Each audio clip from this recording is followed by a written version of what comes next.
ناظرین، آج کی ویڈیو کا موضوع بھی بہت ہی معلوماتی ہے اور افسردہ بھی۔ اس میں ہم آپ کو ایک ایسی اسلامی سلطنت کا حال بتائیں گے جس نے علم و حکمت، سائنس اور میڈیکل سائنس میں پوری دنیا کو پیچھے چھوڑ رکھا تھا۔ یہ کہنا بھی غلط نہ ہوگا کہ اگر یہ اسلامی سلطنت نہ ہوتی تو شاید آج یورپ بھی سائنس اور طب میں اپنے عروج کو نہ پہنچ پاتا۔ اس سلطنت کا شیرازہ کس طرح بکھرا اور کیسے ایک ظالم جنگجو نے علم کے اس شہر کو پاؤں تلے رونڈ ڈالا، جو پھر کبھی اس مقام کو نہ پہنچ سکا جو اس نے اپنے سنہری دور میں پا لیا تھا۔ یہ سب کچھ اس ویڈیو میں ہم آپ کو بتانے والے ہیں۔ اگر آپ نے ہمارا چینل سبسکرائب نہیں کیا تو چینل سبسکرائب کر لیں تاکہ ایسی ہی معلوماتی اور دلچسپ ویڈیو آپ تک پہنچتی رہیں، اور ویڈیو کو لائک اور شیئر ضرور کر دیں۔ دریائے دجلہ کے دونوں کناروں پر آباد شہر، الف لیلہ کی شہزادی کا شہر، خلیفہ ہارون رشید اور مامون کے قائم کردہ دارۃ الترجمہ کا شہر، وہ شہر جہاں ترجموں کی کتابوں کے بدلے تول کر سونا معاوضے کے طور پر دیا جاتا تھا۔ یہ دلکش مسجدوں، وسیع کتب خانوں، عالی شان محلات، سرسبز باغات، لبالب بازار، علم افروز مدرسوں اور پرتعیش حماموں کا شہر تھا۔ منگولوں کی شہر پر یلغار سے کتنے لوگ اس قتل عام کا شکار ہوئے، اس کا اندازہ لگانا بہت مشکل ہے۔ تاریخ دانوں کا اندازہ ہے کہ 2 لاکھ سے لے کر 10 لاکھ تک لوگ تلوار، تیر یا بھالے سے موت کے گھاٹ اتار دیے گئے۔ تاریخ میں لکھا ہے کہ ہلاکو خان کے شہر پر حملے کے بعد شہر کی گلیاں لاشوں سے اٹی پڑی تھیں۔ چند دن کے اندر ان سے اٹھنے والے تعفن کی وجہ سے ہلاکو خان کو شہر سے باہر خیمہ لگانے پر مجبور ہونا پڑا۔ اسی دوران جب عظیم الشان شاہی محل کو آگ لگائی گئی تو اس میں استعمال ہونے والے آبنوس اور صندل کی قیمتی لکڑی کی خوشبو بھی آس پاس کے علاقوں کی فضاؤں میں پھیلی بدبو میں گم ہو گئی۔ حملے کے بعد دریائے دجلہ کا منظر کچھ اس طرح تھا۔ اس دریا کا مٹیالہ پانی پہلے چند دن سرخ بہتا رہا اور پھر سیاہ پڑ گیا۔ سرخی کی وجہ وہ خون تھا جو گلیوں سے بہہ کر دریا میں شامل ہوتا رہا، اور سیاہی اس وجہ سے کہ شہر کے سینکڑوں کتاب خانوں میں محفوظ نادر نسخے دریا میں پھینک دیے گئے۔ بغداد اس دور میں علم کا سمندر سمجھا جاتا تھا۔ دارۃ الترجمہ بیت الحکمہ میں یونانی، لاطینی، سنسکرت، سریانی اور دوسری زبانوں سے کتابیں ترجمہ ہو رہی تھیں۔ یہی کتابیں صدیوں بعد یورپ پہنچی اور انہوں نے یورپ کی ناشتہ ثانیہ میں اہم کردار ادا کیا۔ الجبرا، الگوریدم، الکیمی، زنت، القواہل وغیرہ جیسے درجنوں الفاظ بغداد کے اسی سنہرے دور کی دین ہیں۔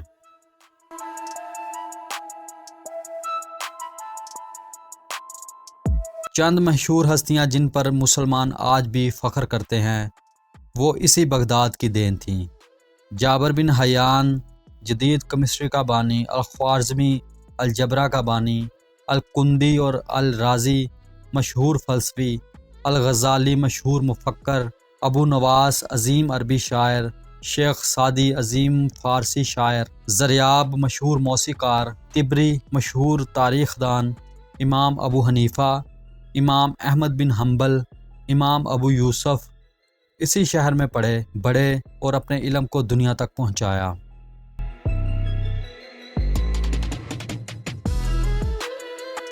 بغداد کی بنیاد مستعصم باللہ کے اجداد میں سے ابو جعفر بن المنصور نے سن 762 میں بغداد نامی ایک چھوٹے سے گاؤں کے قریب رکھی تھی۔ صرف چند اشروں کے اندر یہ بستی دنیا کی تاریخ کے عظیم ترین شہروں میں شامل ہو گئی۔ ہندوستان سے لے کر مصر تک کے علماء، شاعر، فلسفی، سائنسدان اور مفکر یہاں پہنچنے لگے۔ اسی زمانے میں مسلمانوں نے چینیوں سے کاغذ بنانے کا طریقہ سیکھ لیا اور دیکھتے ہی دیکھتے شہر علمی سرگرمیوں سے معمور ہو گیا۔ نامی صدی میں بغداد کا ہر شہری پڑھ لکھ سکتا تھا۔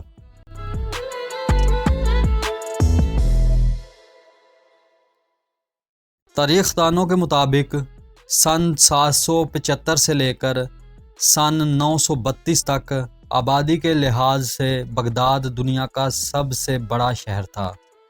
اس کے علاوہ اسے 10 لاکھ کی آبادی تک پہنچنے والے دنیا کا پہلا شہر ہونے کا اعزاز بھی حاصل ہے۔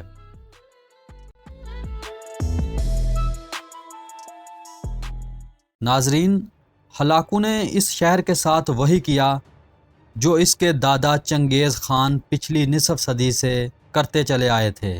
اس نے خلیفہ کے علاوہ تمام اشرافیہ کو وہیں تلوار کے گھاٹ اتار دیا اور منگول دستے ام البلاد بغداد میں داخل ہو گئے۔ اس کے اگلے چند دن تک جو ہوا، اس کا منظر مورخ اپنے الفاظ میں یوں بیان کرتا ہے کہ وہ شہر میں بھوکے گدھوں کی طرح پھر گئے، اس طرح جیسے غضبناک بھیڑیے بھیڑوں پر ہلا بول دیتے ہیں۔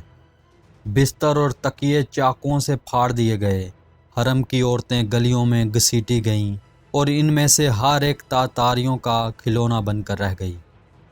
ہلاکو خان نے 29 جنوری سن 1257 کو بغداد کے محاصرے کا آغاز کیا تھا۔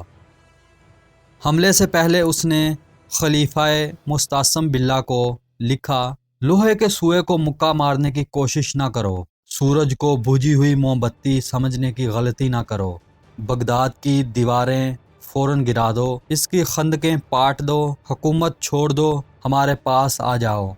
اگر ہم نے بغداد پر چڑھائی کی تو تمہیں گہری ترین پاتال میں پناہ ملے گی، نہ بلند ترین آسمان میں۔ 37ویں عباسی خلیفہ مستعصم باللہ کی وہ شان و شوکت تو نہیں تھی جو ان کے عظیم الشان اجداد کے حصے میں آئی، لیکن پھر بھی مسلم دنیا کے بیشتر حصے پر ان کا سکہ چلتا تھا اور خلیفہ کو گمان تھا کہ اس پر حملے کی خبر سن کر مراکش سے لے کر ایران تک سبھی مسلمان ان کے سامنے سینہ سپر ہو جائیں گے۔ چنانچہ خلیفہ نے ہلاکو کو جواب میں لکھا، نوجوان، 10 دن کی خوش قسمتی سے تم خود کو کائنات کا مالک سمجھنے لگے ہو۔ جان لو کہ مشرق تا مغرب خدا کے ماننے والے اہل ایمان میری رایا ہیں، سلامتی سے لوٹ جاؤ۔ ہلاکو خان کو اپنے منگول سپاہیوں کی صلاحیتوں پر پورا اعتماد تھا۔ وہ پچھلے 4 اشروں کے دوران اپنے آبائی وطن منگولیا سے نکل کر 4000 میل دور تک آ پہنچے تھے اور اسی دوران دنیا کے بڑے حصے کو اپنا تابع بنا چکے تھے۔ بغداد پر حملے کی تیاریوں کے دوران نہ صرف ہلاکو خان کے بھائی منگو خان نے تازہ دم دستے بھجوائے تھے، بلکہ آرمینیا اور جارجیا سے خاصی تعداد میں مسیحی فوجی بھی آن ملے تھے جو مسلمانوں سے صلیبی جنگوں میں یورپ کی شکست کا بدلہ لینے کے لیے بےتاب تھے۔ یہی نہیں، منگول فوج تکنیکی لحاظ سے بھی کہیں زیادہ برتر اور جدید ٹیکنالوجی سے لیس تھے۔ منگول فوج میں چینی انجینئرز کا یونٹ تھا جو منجنیقوں کی تیاری اور بارود کے استعمال میں مہارت رکھتا تھا۔ بغداد کے شہری آتش گیر مادے نفتا سے واقف تھے جسے تیروں سے باندھ کر پھینکا جاتا تھا، لیکن بارود سے ان کا کبھی واسطہ نہیں پڑا تھا۔ اس زمانے کا بارود آہستگی سے چلتا تھا۔ منگولوں نے اس میں یہ جدت پیدا کی، اسے لوہے یا پکائی گئی مٹی کی ٹیوبوں میں رکھ دیتے تھے جس سے وہ دھماکے سے پھٹ جاتا تھا۔ اس کے علاوہ منگولوں نے دھوئیں کے بم بھی بنانے میں مہارت حاصل کر لی تھی۔ ان کی منجنیقوں نے شہر پر آتشی بارش برسانا شروع کر دی۔ یہی نہیں، منگولوں نے فصیل کے نیچے بارود لگا کر اسے بھی جگہ جگہ سے توڑنا شروع کر دیا۔ بغداد کے باسیوں نے یہ آفت اس سے پہلے کبھی نہیں دیکھی تھی۔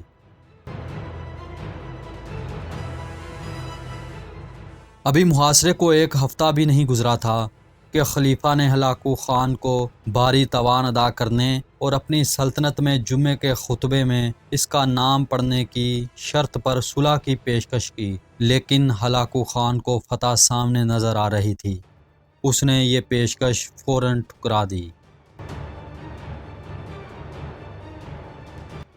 آخر 10 فروری کا دن آیا جب خلیفہ نے شہر کے دروازے منگولوں کے لیے کھول دیے۔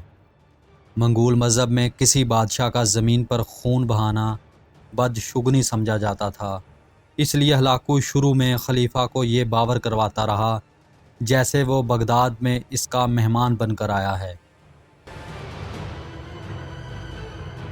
خلیفہ کی ہلاکت کے بارے میں کئی کہانیاں مشہور ہیں، تاہم زیادہ قریب تر ہلاکو کے وزیر نصیر الدین طوسی کا بیان ہے، جو اس موقع پر موجود تھا۔ وہ لکھتا ہے کہ خلیفہ کو چند دن بھوکھا رکھنے کے بعد ان کے سامنے ایک ڈھکا ہوا کھانے والا برتن لایا گیا۔ بھوکے خلیفہ نے بے تابی سے ڈھکن اٹھایا اور دیکھا کہ برتن ہیرے اور جواہرات سے بھرا ہوا ہے۔ ہلاکو نے کہا، کھاؤ۔ مستعصم باللہ نے کہا، ہیرے کیسے کھاؤں؟ ہلاکو نے جواب دیا، اگر تم ان ہیروں سے اپنے سپاہیوں کے لیے تلواریں اور تیر بنا لیتے تو میں دریا عبور نہ کر پاتا۔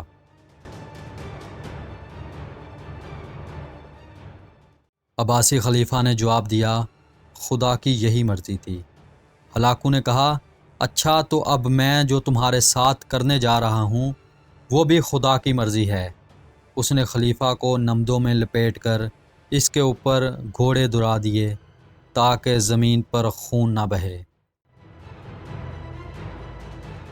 آج سے ٹھیک 460 برس قبل بغداد پر چلنے والی اس ناگہانی منگول آندھی نے میسوپوٹیمیا کی ہزاروں سالہ تہذیب کے قدم ایسے اکھاڑے کہ وہ آج تک سنبھل نہیں پائی۔ یہی نہیں بلکہ اس کے بعد سے آج تک کوئی مسلم شہر بغداد کی شان و شوکت کے عشرے عشیر تک بھی نہیں پہنچ پایا۔